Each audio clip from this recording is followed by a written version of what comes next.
Bienvenido, joven. ¿Cómo va? ¿Cómo le va? Un gusto tenerte acá en Un gustazo. Palabra. Roger.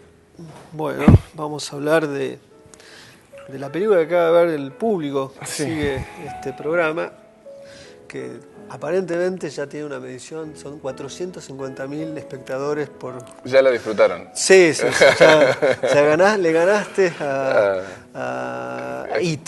A It, sí, hay que te lo ganarle a digo, It. sí. Pero bueno, vamos, justamente It es un buen inicio para hablar nosotros de tu película. Muschietti ha hecho una película con un presupuesto que vos desconocés. Yo no vi. No la viste. No, es una película importante, está muy bien. Pero es una película de género de un director argentino. Sí. Nada más que en este caso sí. filma ya directamente en los Estados Unidos y va a seguir filmando ahí, le va a ir muy bien. Pero, y merecidamente. Pero en tu caso, digamos, es extraño. El cine de Córdoba se ha caracterizado por trabajar sobre una suerte de realismo, a veces poético, juvenil, Sí. Eventualmente alguna salida vinculada al cine histórico, de períodos o dramas. Vos tomaste una decisión extraña y que cuando se suele tomar no funciona, pero en tu caso funciona, que es un cine de género. ¿Por qué elegiste el género cuando tenés una gran perspectiva como autor, digamos? Generalmente, discúlpame, hay una tendencia a separar la idea del cine de género con respecto al cine de autor, lo cual es incorrecto, pero es cierto que el género implica un conjunto de reglas, de tal modo que el autor tiene que trabajar sobre esas reglas y eventualmente dejar su huella, ¿no? Sí, yo creo que es una mezcla de cosas. Por un lado, la elección inicialmente es absolutamente sentida, digamos. O sea, me gusta el cine de género, siempre me gustó y de alguna manera sentía, tanto yo como Emanuel Díaz, que es el co-guionista de la película y es una persona con la que trabajamos casi a la par, que era lo que queríamos hacer. Pero después, también es cierto que nosotros veníamos a filmar Las Calles. Si bien Las Calles es la película dirigida por María Aparicio, ¿Qué pasó por acá? Es una película dirigida por Maru y es María la que es creadora y autora de la película. Nosotros nos sentimos muy parte del proceso. El equipo de filmación de Las Calles fue un equipo chico y bueno, fue un equipo que se sentía autor en cierto sentido de la película, en la forma de hacerla y en la forma de pensarla. Entonces, era de alguna manera la idea de hacer algo distinto. La génesis del proyecto es casi inmediato al regreso de rodaje de Puerto Pirámides de Las Calles. Empieza a pensarse inmediatamente. Nosotros llegamos un domingo, el lunes teníamos la primera clase de la carrera de realización cinematográfica de la Universidad Nacional de Córdoba. Ese día nos dijeron, bueno, para esto tienen que hacer un proyecto de cortometraje o de largometraje.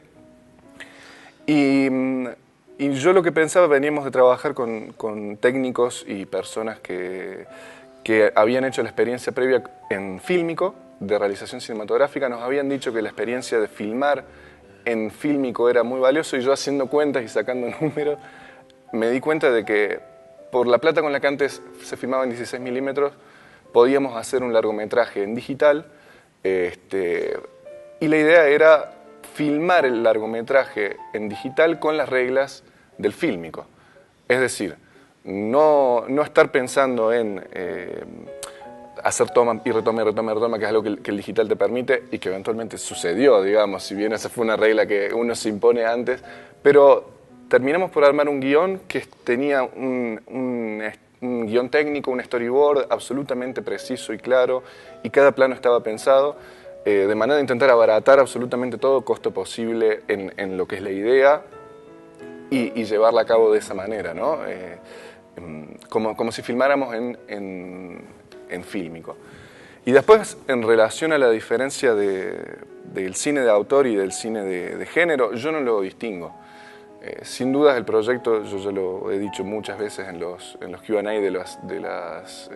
del post-sala de los estrenos de La Mirada y en entrevistas con distintos críticos, la idea del proyecto surge a partir de mi relectura del cine según Hitchcock y de la idea de poner en práctica determinadas reglas del suspenso que estaban ahí en el libro y que yo veía como, mira, el tipo hace esto, entonces, ¿qué pasa si...? En un momento él dice, recuerdo que fue una de las primeras ideas, que todo estudiante de cine debería empezar haciendo películas mudas, haciendo películas en las cuales uno tuviese la obligación de contar la historia de manera cinematográfica. Y de ese punto surgió la idea de, bueno, tengamos un personaje mudo, obliguémonos a filmar cinematográficamente y probemos cuántas de estas reglas de suspenso podemos llevar adelante. Y de alguna manera la distinción entre el autor, entendido de esa manera, y el cine de género, para mí no Sí, se existía. diluye. Vos decías, digamos, El cine según Hitchcock, que es un libro que escribe François Truffaut, es un conjunto de entrevistas desde el inicio mismo de la carrera de Hitchcock en la etapa británica y muda, y después sonora, y después de estadounidense. El libro, de algún modo, da a entender de que efectivamente Hitchcock era un autor, los Cahiers tenían que vindicar el lugar de Hitchcock, que había sido meramente puesto en términos de digamos, un buen artesano o eventualmente alguien que trabajaba en la industria y que tenía un cierto sesgo personal. Sí. Pero ellos dicen, no, acá, junto con otros, el caso de Howard Hawks, acá hay un autor, esto es un autor. Y vos tomaste esto. Hay dos elementos importantes que me parecen en la película. Yo dije cuando presenté el film, hablé de ese plano extraordinario de inocencia y juventud, que me parece que vos retomás y te apropiás, no es una copia. Pero también hay un momento magnífico, que me gustaría que nos cuentes un poco cómo llegó esa idea, que vos, recién lo vimos, es cuando el personaje interactúa de una manera muy peculiar con la ventana indiscreta. ¿Cómo se te ocurrió esa escena? En términos reales de cómo se me ocurrió la escena, no te puedo contestar específicamente. Lo que sí sé es que fue una escena que se escribió casi un año antes de la escritura del guión de la película. Hay que entender eso. Nosotros en ese momento estábamos cursando la facultad y teníamos, viste que en la universidad te ponen trabajos prácticos y como distintas prácticas de fotografía o de sonido que uno tiene que hacer, y en este caso teníamos ya la idea del personaje que no hablaba y que estaba dentro de una historia de suspenso, pero teníamos que filmar una escena muy corta. Y yo tengo la idea de que de alguna manera me interesaba la idea de una escena de suspenso que tiene como contenido por detrás otra película de suspenso y el vínculo de ese personaje que habla con la voz de Grace Kelly. Creo que de alguna manera también yo siento que si uno quisiese revivir a Grace Kelly y no se pudiese revivir a Grace Kelly, la voz de alguna manera es eso que perduraría de esa esencia. Y de hecho eso que lo filmamos en 2013, paradójicamente hay imágenes de ese work in progress que salieron en los medios de manera confusa, porque es como que empezaron a distribuir esas imágenes de ese work in progress y esa imagen no está en la película. Está Gabriela, que en ese momento también ya trabajaba, el actor que hacía el personaje de Franco era otro, y ella está mucho más parecida a Grace Kelly, y hace un movimiento en una escena de la ventana indiscreta. Grace Kelly camina por la habitación y empieza a encender luces, y había como una reconstrucción de esto, y yo creo que de alguna manera el vínculo es ese. Bueno, el caso, digamos, Grace Kelly es imposible genéticamente de imitar, es probablemente una de las mujeres más hermosas que ha dado el cine. Greta Garbo es otra, que podríamos ubicar. Pero más allá de esto, es muy importante el personaje en ese sentido que haya sido encarnado por Beltramino, porque tiene una belleza peculiar, ¿no? Que uno puede asociar de inmediato a una fotogenia más cercana al cine clásico, incluso al cine mudo, ¿no? Que eso que le hayas enmudecido al personaje que en su vida real es una cantante, es buenísimo. Sí, eso para mí siempre fue anecdótico, porque de alguna manera mi llegada a Gabriela fue por este proyecto. En realidad la conocí a María Aparicio, que había trabajado con ella, y habían filmado y sobre la banda de jazz en la que ella estaba. Y nosotros teníamos esta idea de película. Vimos imágenes de ella cantando, de lo que ella hacía en cuanto a jazz y 1950 y cómo se para y cómo habla. Y es como, mira, Gabriela, es esto. No te conozco, no sé qué haces, no sé si actuaste, pero si querés estás. Y sí, terminó siendo, realmente nos terminó sorprendiendo que funcionara tan bien, porque uno a veces espera tener más problemas, y en el caso de Gabriela fue muy simple. Quizás el hecho de que no tuviese diálogos también simplificó esa parte, digamos, de cómo tener que hablar en algunas escenas, pero bueno, tiene un talento. Hay algo que es peculiar, ¿no? Me parece que no quería dejar esto, porque generalmente se piensa bastante poco el sonido en el cine. Y en particular, la voz es una intersección entre la palabra escrita, que no está escrita, y la emisión y el cuerpo de la actriz. Y en este caso, esta especie de posesión sonora a partir de la voz de Grace Kelly en ella, me parece que es un hallazgo de la película, ¿no? Que ella pueda, con tan solo el hecho de mover los labios, uno siente que la voz de Grace Kelly sale de ese cuerpo. Que me parece que es una zona hasta casi perversa que tiene la película, que es muy hitchcockiano eso, ¿no? De hecho, el terror, que no es algo que Hitchcock haya abundado, pero suele trabajar sobre los problemas de la voz, ¿no? El caso más obvio es El Exorcista. Quería preguntarte un poco sobre el espacio. En la película hay un trabajo bastante concreto, espacial, no solamente en la escena inicial. Vos tenés un modo de moverte, ¿no? Los travelling son muy precisos respecto de cómo se filma ese costoso intento de reproducir la redacción de un diario, que es ahí donde se nota la materia amateur de la película, porque han llegado a que parezca, pero pero te das no cuenta, es, ¿no? Pero es que de hecho, yo si hago una relectura de lo que hicimos, y evidentemente uno tiene que convivir con la película después, digo, es algo que uno quizás cuando empieza no es consciente. Claro, quizás, como cuando uno tiene un hijo, lo mismo. Claro, hay una inocencia en el decir vamos a hacer esta película, y lo que sucedió además fue que cuando empezábamos teníamos como determinada liviandad a la hora de pensar la película. Era una película nuestra y no nos interesaba mucho qué era lo que opinaban de afuera. Pero en la medida que la película iba creciendo y de repente, que estaba Eva Bianco o estaba Eduardo Rivetto, o habían personas que realmente estaban dando mucho de ellos, la película empieza a cargar con el peso de justamente su amateurismo económico, sobre todas las cosas.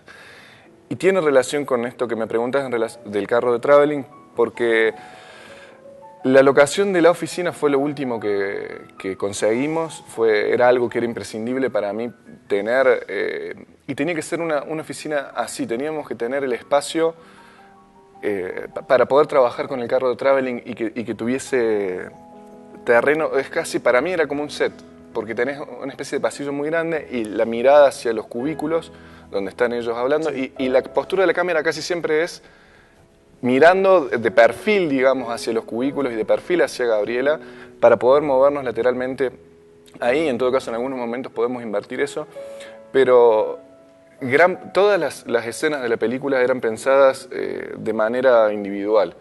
Y la generación de suspenso, que era lo central para nosotros y lo que siempre pensé, todas las escenas debían tener algún elemento de suspenso en el guión.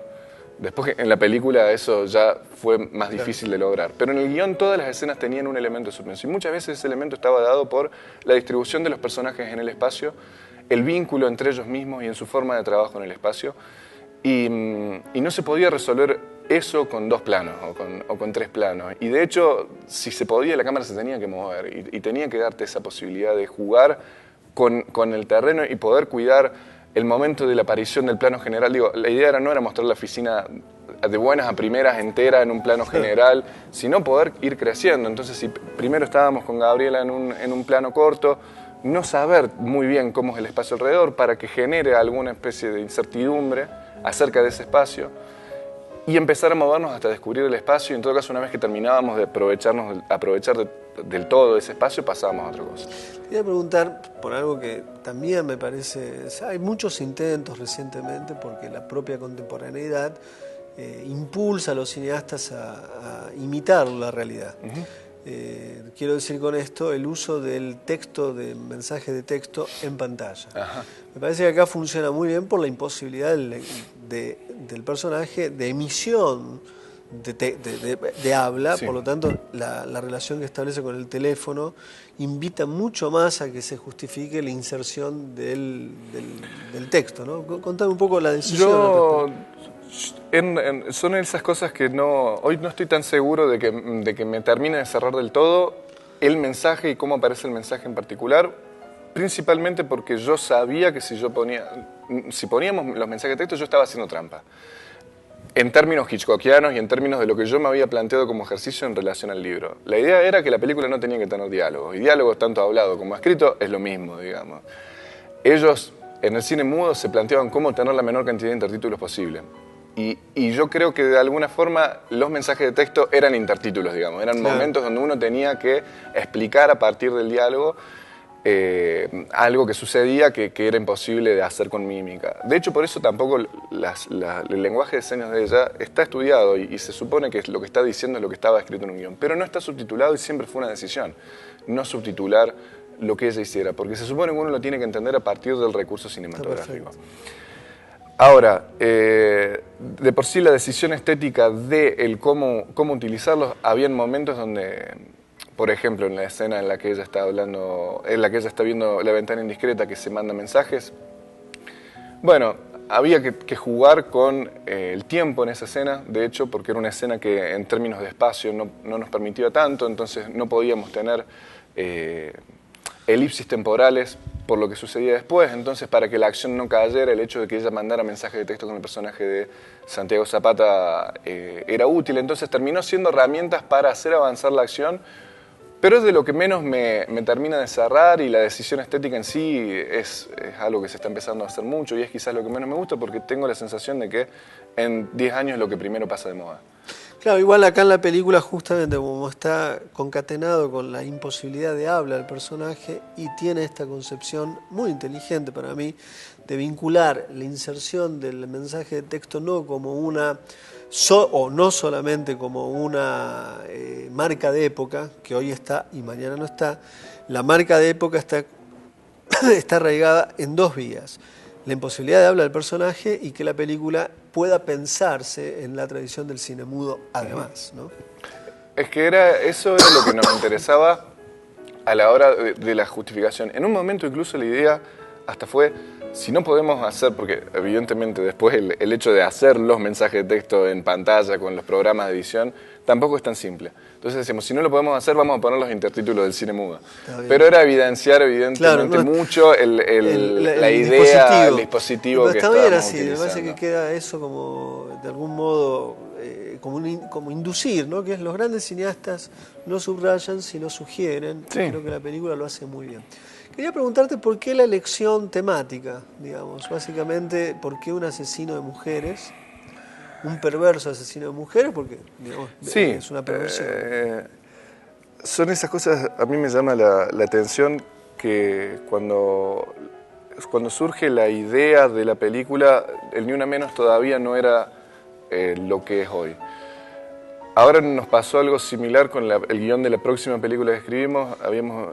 Hicimos un concurso de... Mapuches, terrorismo... No, pero una desaparición. ¿Ah, sí? Mirá, qué loco. Y sucedió, y fue antes. Fue antes, lo escribimos antes y 4 meses después sucedió lo de Maldonado. ¿Desaparición en el pasado o en el presente? De alguna manera nuestro vínculo estaba con los casos en este momento, los casos de Gatillo Fácil de Córdoba, pero había un vínculo y uno empieza a encontrar esas cosas, ¿no? Que de repente, cuando empezás a tocar un tema, empezás a encontrar también referentes, y con La Mirada nos pasó eso. La idea del asesino de mujeres es una idea que no es propia y surgió, digo, hay 1000 películas y thrillers porque de hecho es algo que sucede claramente en este país y en otros países. Y en la historia. Y en la historia. Pero, bueno, en un punto sí creo que nos dimos cuenta de que estaba este vínculo, que después fue marcado por mucha gente cuando vieron la película por primera vez. Nosotros, la tranquilidad nuestra siempre fue más allá que el tema que tocábamos.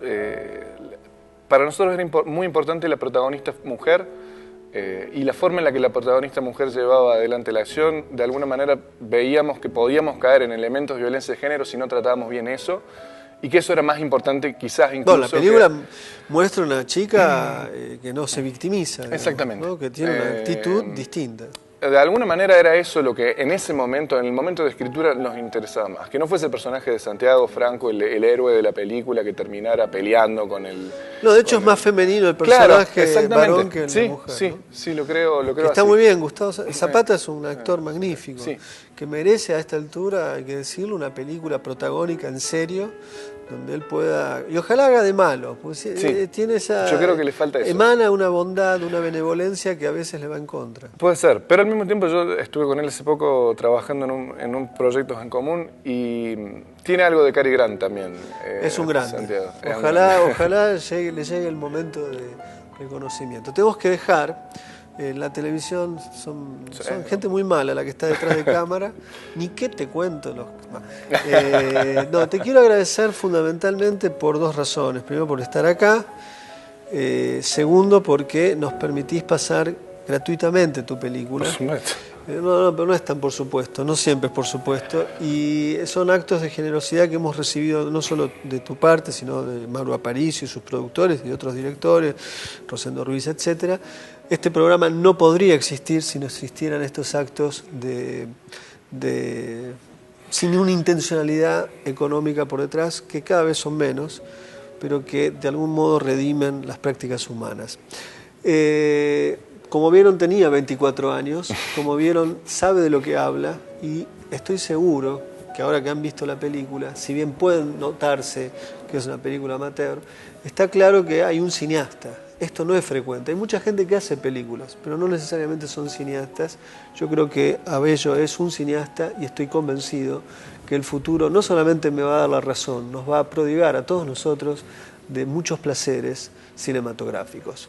Muchas gracias por estar en Imagen y Palabra, gracias a todos ustedes por estar ahí, a los técnicos que no se ven, que son parte tan importante del programa como nosotros, a nuestra productora y a la productora 2 que tenemos. Ahora tenemos 2 productoras por falta de uno.